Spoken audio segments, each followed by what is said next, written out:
Hello, sisters! Sejam bem-vindas a mais um vídeo aqui no canal. E no vídeo de hoje a gente vai fazer um devocional curto sobre confiando no Senhor. Então, abre a sua Bíblia em Provérbios 3:5 e vamos lá. Confie no Senhor de todo o seu coração e não se apoie no seu próprio entendimento. Às vezes Deus leva a gente em caminhos que a gente não entende exatamente. Às vezes Ele coloca a gente numa escola nova, sem a gente querer, ou às vezes até na nossa escola Deus nos afasta de pessoas. Às vezes Deus coloca a gente num emprego que a gente não gosta tanto, um emprego que a gente achou que era uma coisa e era outra. Às vezes a nossa casa é um caminho que a gente não gosta tanto, que a gente fala, cara, por que eu tô aqui? Ele tinha tantas famílias pra me pôs nessa. Ou às vezes a gente não entende exatamente qual é o plano de Deus na nossa igreja. A gente fala, eu tô servindo no ministério que eu não gosto, eu queria estar no ministério tal, eu tô aqui nesse ministério pequeno, que na nossa mente é pequeno, mas todos os ministérios têm impactos grandes. Ou às vezes até a sua cidade, para você é um empecilho, para você é algo que Deus não pensou em você, não pensou nisso. É algo que se fala, Deus, por que aqui? Por que essa cidade? Por que essa igreja? Por que esse lugar que eu tô? Às vezes esses caminhos que a gente não consegue ver com clareza qual é o propósito de Deus. Mas no livro de Jó, eu quero que você leia um pouco esse livro após assistir esse vídeo, aprenda mais sobre esse livro, que aqui no livro de Jó fala muito sobre confiança. Como Jó era um homem íntegro, que confiou no Senhor.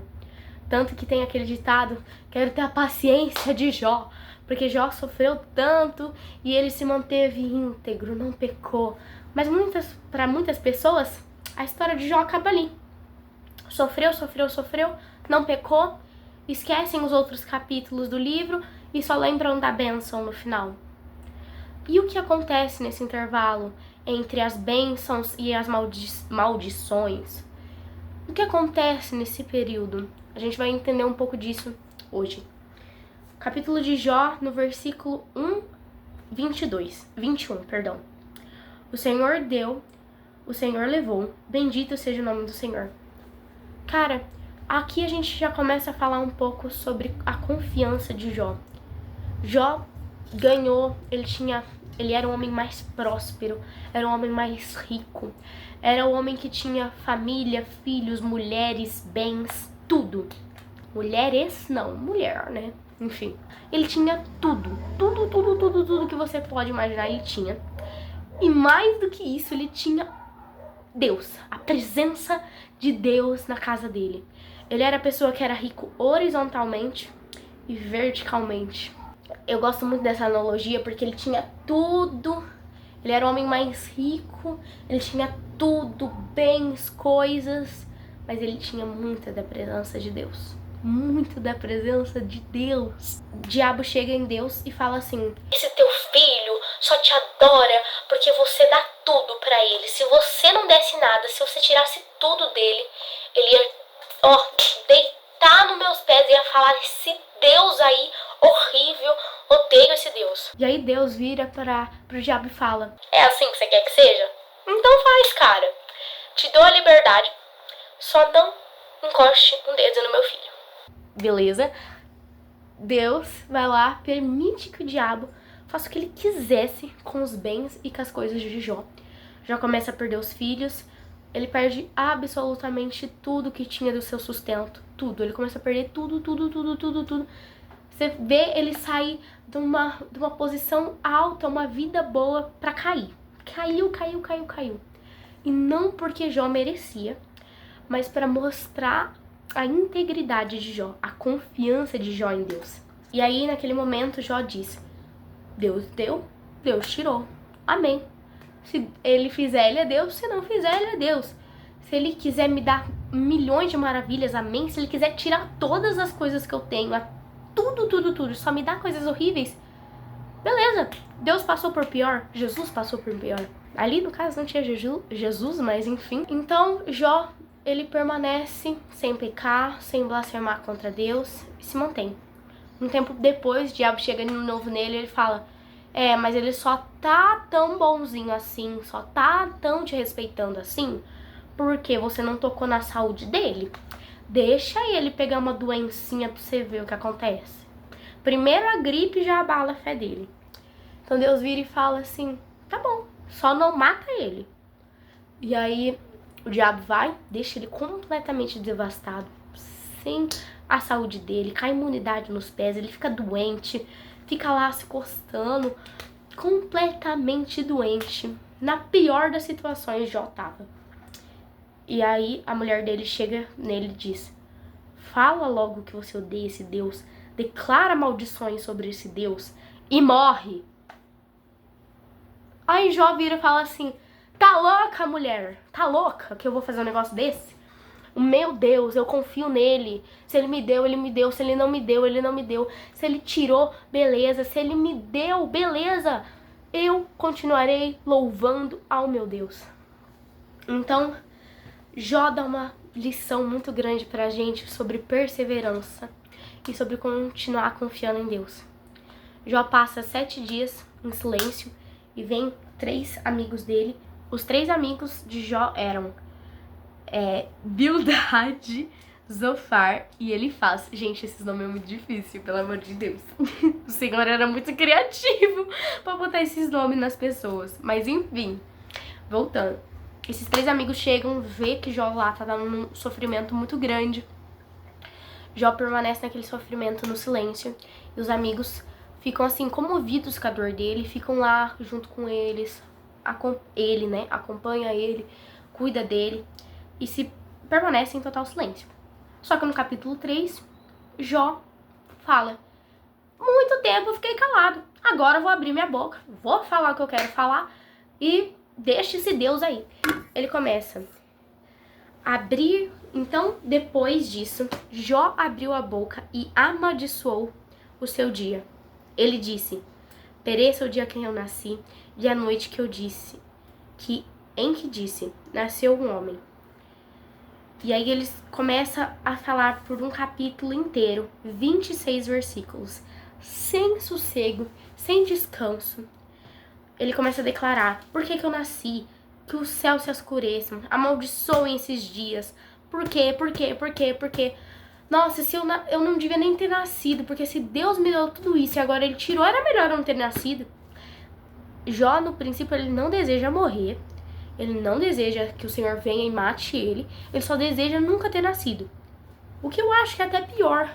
Porque ele vê tudo de bom que Deus fez pra ele. E ele fala, nessa dificuldade que ele teve, que realmente foi uma dificuldade imensa, que não dá pra gente medir, ele vira e fala, era melhor eu não ter nascido. Era melhor eu estar lá à direita do Pai, quietinho na minha, do que estar aqui embaixo, tendo que ver todas as coisas boas passarem por mim, como se essa daqui fosse a vida boa de Jó, ela passasse nos olhos dele, ele desejasse, ele até mesmo desfrutasse dessa coisa boa. Só que não te resta nada. Sobrou só a vida dele. É o que tá no momento aqui na minha garrafa, que eu não vou virar muito, mas só tem um gole d'água.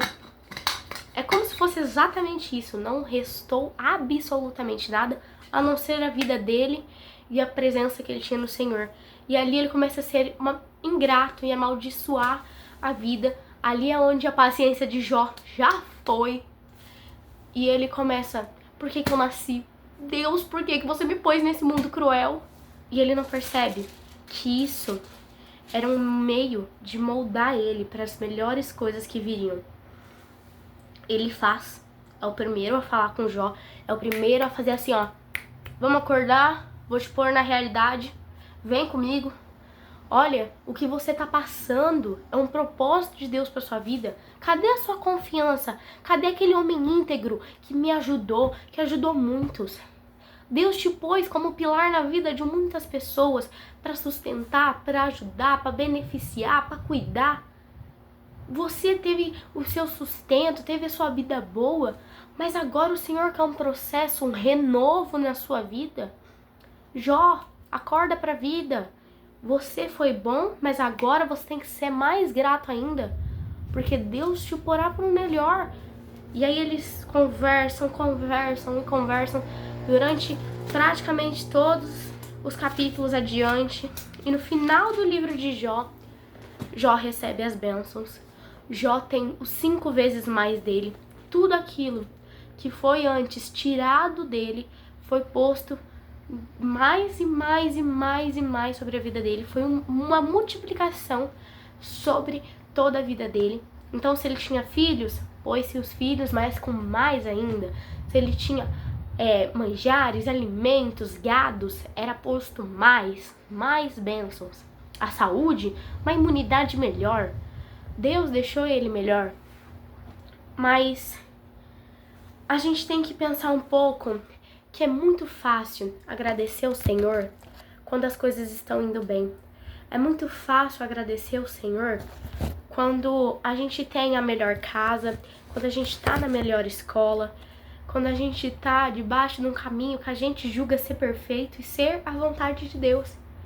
Mas às vezes Deus quer nos fortalecer, quer um propósito melhor, quer algo melhor pra gente. E Ele tira para dar coisas melhores. Então, se hoje o Senhor tirou de você amizades, se Ele tirou você do seu emprego, tirou você de uma escola e pôs em outra, saiba que o Senhor está te moldando para o melhor. Eu creio e eu espero que você ore por isso também na sua casa, para que você seja mais confiante nas promessas de Deus para sua vida. Romanos 8,31 diz: se Deus é por nós, quem será contra nós? Então, não tenha medo do que está por vir, não tenha medo do futuro, porque o Senhor já desenhou tudo. Você só tem que caminhar e viver.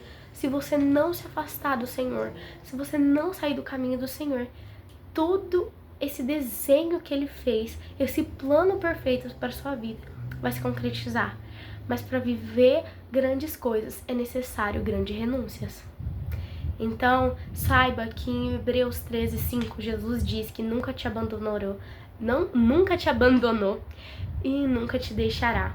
Então, se você fala: Deus, eu tô aqui nesse fundo desse poço, nessa situação horrível, eu não consigo ver uma saída, entenda que o Senhor tá te moldando para o melhor, tá te moldando para o maior, e que Ele tá do seu lado. Mesmo que você não consiga ouvir Ele audivelmente, Ele tá do teu lado. Então, vamos orar, feche seus olhos e a gente vai orar junto por isso. Em nome de Jesus, eu creio que você vai ser muito abençoado e que você vai ter mais confiança no Senhor. Pai, em nome de Jesus, eu oro pela vida dessa pessoa que está em casa assistindo, para que onde ela esteja, o Senhor toque com o seu Espírito Santo. Meu Deus, que essa pessoa possa confiar mais em você. Que mesmo na dificuldade, ela saiba que o Senhor nunca a deixou e nunca vai desamparar ela. Pai, que o Senhor derrame da sua presença na casa dela e por onde ela for. Que ela entenda que tem um propósito para todas as coisas e que o Senhor planejou cada momento. Meu Deus, que nessa noite ela entregue, que nesse dia, agora, após assistir esse vídeo, ela comece a entregar as áreas da vida dela que ela não conseguiu entregar ainda. Que ela entregue de coração aberto aquilo que ela ainda tem dificuldade de entregar. E que, Pai, o Senhor continue sustentando e defendendo a casa dela. Meu Deus, planeja o futuro dessa pessoa. Em nome de Jesus, nós entregamos a vida dela, que ela confie mais no Senhor. Amém. Então foi isso, gente. Eu espero que você tenha gostado. Não esqueça de ler o livro de Jó. É um livro muito edificante. Tenha o seu próprio entendimento de Jó e coloca aqui para saber o que você aprendeu desse livro. Se você já conhece esse livro, se você já leu esse livro, coloca um pouco do seu entendimento aqui embaixo. Eu vou ficar muito feliz, eu vou gostar bastante de saber o que você acha. E é isso, gente. Compartilha para alguém que precisa ouvir essa palavra. Estamos juntos. Até o próximo vídeo.